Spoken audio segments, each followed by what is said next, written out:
Student, BA second year, paper second शिक्षा दर्शन का। और आज का हमारा टॉपिक है आदर्शवाद और शिक्षा कि आदर्शवादियों ने हमारी शिक्षा से संबंधित क्या विचार प्रस्तुत किए हैं। ठीक है, अब इससे पहले जो हमने इस पेपर में जो हमने यूनिट फर्स्ट पढ़ी है उसमें हमने ये देखा है कि शिक्षा क्या है, दर्शन क्या है। दर्शन यानी कि विचार, किसी भी हम दर्शन को एक विचार के रूप में मानते हैं कि एक मनुष्य के क्या विचार है। और जब चूंकि हम यहाँ पे शिक्षा पढ़ रहे हैं तो शिक्षा से संबंधित लोगों ने क्या क्या अपने विचार व्यक्त किए हैं, यही हम शिक्षा दर्शन में पढ़ते हैं। तो जो हमारा यूनिट सेकंड है वो है आदर्शवाद और शिक्षा। आदर्शवाद यानी कि आइडियलिज्म, जिसको हम इंग्लिश में कहते हैं, उन्होंने जो आदर्शवादी विचारधारा को मानते हैं, जिन्होंने आदर्शवादी जो भी दार्शनिक है उन्होंने जिन्होंने आदर्शवादी विचारधारा को अपनाया है, उन्होंने शिक्षा के संबंध में क्या अपने विचार प्रस्तुत किए, ये हम आज इस टॉपिक में पढ़ेंगे। तो आदर्शवाद क्या है? आदर्शवाद को मानने वाले जो सबसे पहले हमारे एक यूनान के जो दार्शनिक थे वो प्लेटो थे। वो राजघराने के वंशज के थे, बड़े ठाट बाट से रहते थे। और उन्होंने जो उनके गुरु थे सुकरात, उसके आध्यात्मिक विचारधारा की को मानते थे, क्योंकि जो सुकरात थे वो भी आध्यात्मिक विचारधारा के थे और उसी का समर्थन जो थे वो प्लेटो करते थे। तो प्लेटो ने आध्यात्मिक विचारधारा को अपनाया, वो उसको मानते थे कि किस प्रकार की विचारधारा है, किस प्लेटो ने, चूंकि वो यूनानी दार्शनिक थे और वो उसी विचारधारा को मानते थे। तो जो प्लेटो थे वो ये मानते थे कि ये जो ब्रह्मांड है वो एक दैवी शक्ति के रूप में होती है, क्योंकि इस संसार की जो भी रचना करता है, जो भी रचना क्या मतलब, उन्होंने कहा कि ये जो ब्रह्मांड है उसकी रचना ईश्वर द्वारा हुआ है, ईश्वर द्वारा ये ब्रह्मांड की निर्मित किया गया है और उस एक दैवी व्यवस्था है इस संसार में जो नैतिक नियमों के द्वारा चलती है। ठीक है, तो उन्होंने आत्मा परमात्मा में, जो प्लेटो थे वो आत्मा परमात्मा में विश्वास करते थे। उनका ये मानना था कि मनुष्य का जो जीवन है उसका अंतिम उद्देश्य आत्म अनुभूति की प्राप्ति करना, यानी कि ईश्वर की प्राप्ति करना। तो इसीलिए उन्होंने आध्यात्मिक जगत को महत्व दिया, इस ब्रह्मांड की रचना उन्होंने ईश्वर द्वारा माना, उन्होंने आत्मा परमात्मा के अस्तित्व को स्वीकार किया। उन्होंने कहा कि उन्होंने दो तरह से ये चीजें मानी कि जो मनुष्य के जो आदर्शवादी थे वो ये मानते थे कि जो भी कुछ मनुष्य अपने विचारों के द्वारा जो भी इस संसार को देखता है वही सत्य है। उन्होंने विचार जगत को श्रेष्ठ माना और वस्तु जगत को उन्होंने परिवर्तनशील और असत्य माना। प्लेटो ये मानते थे कि जो ये संसार है वो उसमें सत्य, शिव, सुंदर की प्राप्ति होना आवश्यक है। और ये तभी हो सकता है जब मनुष्य एक नैतिक नियमों के आधार पर अपना जीवन व्यतीत करे और उसके लिए उसे धैर्य, संयम आदि, न्याय आदि के नियमों का पालन करना पड़ेगा और तभी वो सत्य, शिव और सुंदर की ओर बढ़ सकेगा। यानी कि आध्यात्मिक जगत को, आध्यात्मिक नियम को प्लेटो ने माना। और इसी संबंध में आदर्शवादी विचारधारा को मानने के लिए बहुत से दार्शनिक थे जिन्होंने आदर्शवादी विचारधारा को माना। तरह तरह से दार्शनिकों ने अपने विचार मत व्यक्त किए, लेकिन उन्होंने भी आत्मा परमात्मा में विश्वास किया। उन्होंने विचार जगत को ही सर्वश्रेष्ठ माना। उन्होंने कहा कि जो भी इस संसार को हम जिस भी रूप में देखते हैं, यदि जो मेरे विचार कहते हैं वही सत्य है। यदि हमारा विचार जो है इस संसार को अच्छे रूपों में देखते हैं, हमारा मस्तिष्क इस संसार को अच्छे रूप में देखता है तो वो अच्छा है। और यदि हमारे विचार जो है इस संसार के बारे में अच्छे नहीं है तो ये संसार अच्छा नहीं है। यानी कि उन्होंने इंद्रियों के द्वारा जो भी चीज, अनुभव जो हम प्राप्त करते हैं वो सत्य नहीं माना। उन्होंने कहा जो भी चीज हम विचारों के द्वारा सोचते हैं वही सत्य है। ठीक है, तो जो प्लेटो थे वो एक आदर्शवादी विचारधारा के थे और उन्होंने इस संसार को उन्होंने तीन रूपों में माना है। आदर्शवादियों की तत्व मीमांसा की कौन कौन सी उनकी तत्व मीमांसा है। तत्व यानी कि वस्तु जगत से संबंधित उन्होंने क्या विचारधारा व्यक्त की। तो प्लेटो ने इस संसार को दो भागों में बांटा, विचार जगत और वस्तु जगत। उन्होंने विचार जगत के बारे में कहा कि जो मनुष्य जो भी विचार करता है, जिस जगत इस संसार को अपने यदि विचारों से मानता है तो वो होते हैं कि अनादि, अनंत और अपरिवर्तनशील। जो भी विचार जगत है वो अनादि है, उसका वो कभी खत्म नहीं होता है, अपरिवर्तनशील है और सत्य वो मानते, तथा उसको एक दैवी एवं नैतिक व्यवस्था होती है। उन्होंने कहा ये जो संसार है जिसमें एक दैवी और एक नैतिक व्यवस्था होती है। जिसके द्वारा मनुष्य जो है आत्म अनुभूति की ओर बढ़ता है, आत्मा और परमात्मा में विश्वास करता है। और उन्होंने वस्तु जगत को ये असत्य और परिवर्तनशील माना। उन्होंने कहा जो भी ये संसार में जो भी भौतिक तत्व है, भौतिक चीजें हैं, वो सब परिवर्तनशील है, असत्य है। इसीलिए प्लेटो ने विचार जगत को ही श्रेष्ठ माना। और ये जो आदर्शवादी विचारधारा के लोग थे, उन्होंने विचारों को ही प्रधानता दी। जब हम आगे अभी पढ़ेंगे तो हम बताएंगे कि इसके बाद जो प्रकृतिवादी थे, अलग अलग विचार जो दार्शनिक हुए, उन्होंने शिक्षा को अलग अलग रूपों में माना। उन्होंने उनके अनुसार शिक्षा किस प्रकार से होनी चाहिए, आदर्शवादियों के अनुसार किस प्रकार की शिक्षा होनी चाहिए।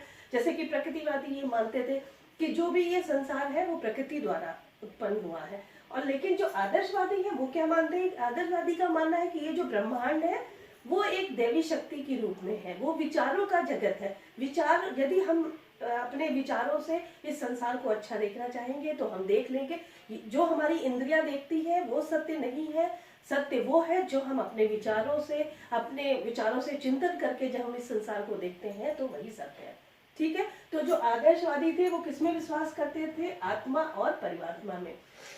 उसके अलावा उनकी ये तो थी तत्व मीमांसा की, उन्होंने दो भागों में बांटा, विचार जगत और वस्तु जगत। उसके अलावा ज्ञान मीमांसा, उनके ज्ञान के बारे में क्या विचार थे।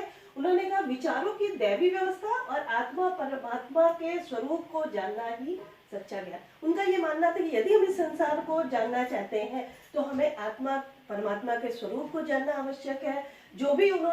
जो इस संसार में ईश्वर की जो दैवी व्यवस्था की गई है उसको जानना ही सही ज्ञान है। यदि मनुष्य इस ज्ञान को जान लेता है, ईश्वर आत्मा परमात्मा के ज्ञान को समझ जाता है, तो वो उसकी जो ज्ञान है वही सच्चा ज्ञान होता है। यानी उन्होंने सत्य, शिव और सुंदर की प्राप्ति पे जोर दिया। ठीक है। उसके अलावा आचार्य एवं मूल मीमांसा के बारे में उन्होंने क्या कहा कि मनुष्य जीवन का अंतिम उद्देश्य क्या है, आत्मानुभूति। उन्होंने कहा मनुष्य जो है वो इस संसार की सर्वश्रेष्ठ रचना है। मनुष्य जीवन का जो जन्म हुआ है उसका जो उद्देश्य इसीलिए हुआ है कि वो आध्यात्मिक आत्म अनुभूति को प्राप्त कर सके, यानी कि ईश्वर की प्राप्ति कर सके। इसीलिए उन्होंने कहा कि मनुष्य के अंदर धैर्य, संयम, न्याय आदि होना जरूरी है। और जब मनुष्य के अंदर ये गुण होंगे तो अपने आप वो सत्य, शिव और सुंदर की प्राप्ति कर लेगा। क्योंकि सत्य क्या है, शिव क्या है, सुंदर क्या है, इसका ज्ञान मनुष्य के अंदर तभी होगा जब वो नैतिक नियमों द्वारा अपने जीवन को जिए। कि जो एक दैवी व्यवस्था द्वारा, जो दैवी शक्ति के द्वारा एक जो नैतिक नियम बनाए गए, यदि मनुष्य अपने जीवन का उद्देश्य इसी के आधार पर चलता है, धैर्य, संयम, न्याय के आधार पर मनुष्य अपने जीवन को व्यतीत करता है, तो वो ईश्वर की प्राप्ति कर लेता है और सत्य, शिव एवं सुंदर की ओर बढ़ता है। तो ये तो थे आदर्शवाद की तत्व मीमांसा क्या है, ज्ञान मीमांसा क्या है और आचार एवं मूल्य मीमांसा क्या है। अब हम आदर्शवाद को पूर्ण रूप से समझने के लिए हम उनके सिद्धांतों पर ध्यान देंगे कि आदर्शवाद के क्या क्या सिद्धांत है। तो पहली चीज, ये ब्रह्मांड ईश्वर द्वारा निर्मित। जैसा कि अभी हमने आपको बताया कि आदर्शवादी क्या मानते थे, आदर्शवादियों का मानना था कि ये जो संसार है, जो ये ब्रह्मांड है, वो किसके द्वारा निर्मित है, ईश्वर द्वारा निर्मित है और ईश्वर ही उसका कर्ता धर्ता है। ठीक है। और जो भी हमारे विचार है उसके आधार है। तो ईश्वर द्वारा ही ये ब्रह्मांड की रचना की गई है। भौतिक जगत की अपेक्षा आध्यात्मिक जगत श्रेष्ठ है। आदर्शवादी ये मानते थे कि जो भी हम वस्तु जगत में है उसकी अपेक्षा आध्यात्मिक जगत ही सर्वश्रेष्ठ है। मनुष्य जीवन का अंतिम उद्देश्य ही ईश्वर की प्राप्ति करना। मनुष्य को अपने सत्कर्मों पर चलना चाहिए, सत्य के मार्ग पर चलना, नैतिक नियमों के आधार पर अपने जीवन को व्यतीत करना चाहिए, क्योंकि उसका अंतिम उद्देश्य क्या है, आध्यात्मिक आत्म अनुभूति की प्राप्ति करना। फिर अगला तीसरा पॉइंट है, मनुष्य संसार की सर्वश्रेष्ठ रचना है। ये आदर्शवादी मानते थे कि जो मनुष्य है वो संसार की सर्वश्रेष्ठ रचना है और वो किसके द्वारा बनाई गई है, ईश्वर के द्वारा। ईश्वर ने उसका निर्माण किया, उसको निर्मित किया है और उस मनुष्य को चूंकि ईश्वर ने बनाया है तो मनुष्य का एक कार्य है कि ईश्वर की प्राप्ति, उसमें लीन हो जाना, आत्मा परमात्मा के महत्व को समझना। उसके अलावा उन्होंने कहा कि मनुष्य जीवन का जो अंतिम उद्देश्य क्या है, ईश्वर की प्राप्ति करना। और लास्ट पॉइंट उन्होंने बताया कि आध्यात्मिक मूल्य जो है, जो मनुष्य का आध्यात्मिक नियम, जो हमने बताया कि जो आदर्शवादी थे वो आध्यात्मिक पक्ष पर बल देते थे। आध्यात्मिक का मतलब जो अध्यात्म से जो जुड़ा होता है, उन्होंने आत्मा परमात्मा में चूंकि वो विश्वास करते थे, वो ये मानते थे कि जो भी हम ईश्वर जो है वो इस संसार की रचना करता है, ईश्वर ने ही मनुष्य को बनाया, और मनुष्य चूंकि ईश्वर ने बनाया है तो मनुष्य जीवन का अंतिम उद्देश्य है ईश्वर की प्राप्ति करना। और उन्होंने कहा कि जो संसार है वो विचारों का जन्य है, और विचार जो है वही सत्य होते हैं, वो क्योंकि अपरिवर्तनशील होते हैं, इसी रूप में उन्होंने आदर्शवादी ने ये माना। तो आज के अगर हम पाश्चात्य दार्शनिकों को देखें तो फ्रोबेल हुए, पेस्टोलॉजी है, वो सभी इस आदर्शवादी विचारधारा को मानते हैं। ठीक है, उसके अलावा उनका आध्यात्मिक मूल्य क्या है? सत्य, शिव और सुंदर की प्राप्ति। उन्होंने कहा जो भी हमारे जीवन का अंतिम उद्देश्य है सत्य होना चाहिए, शिव और सुंदरम की प्राप्ति ही हम मनुष्य जीवन का एक अंतिम उद्देश्य मानते हैं। तो यहाँ पर हम टोटल पूरी बात ये कह सकते हैं कि आदर्शवादी जो थे वो क्या मानते थे? आदर्शवादी विचारों को प्रधानता देते थे, विचारों को ईश्वर की प्राप्ति पर बल देते थे, आत्म अनुभूति पर बल देते थे, सत्य, शिव और सुंदर की प्राप्ति को आवश्यक मानते थे। नैतिक क्योंकि वो ये मानते थे कि जो ये संसार है वो किसके द्वारा निर्मित है? ईश्वर द्वारा निर्मित है, और ईश्वर का जो सर्वश्रेष्ठ रचना है वो मनुष्य है।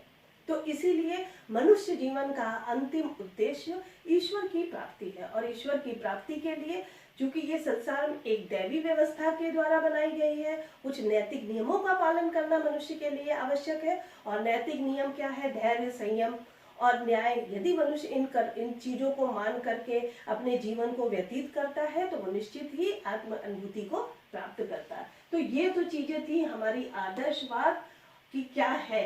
अब हम आगे देखेंगे कि आदर्शवादियों ने शिक्षा के संबंध में अपने क्या विचार प्रस्तुत किए। उन्होंने शिक्षा को किस रूप में माना कि शिक्षा हमारी किस प्रकार की होनी चाहिए।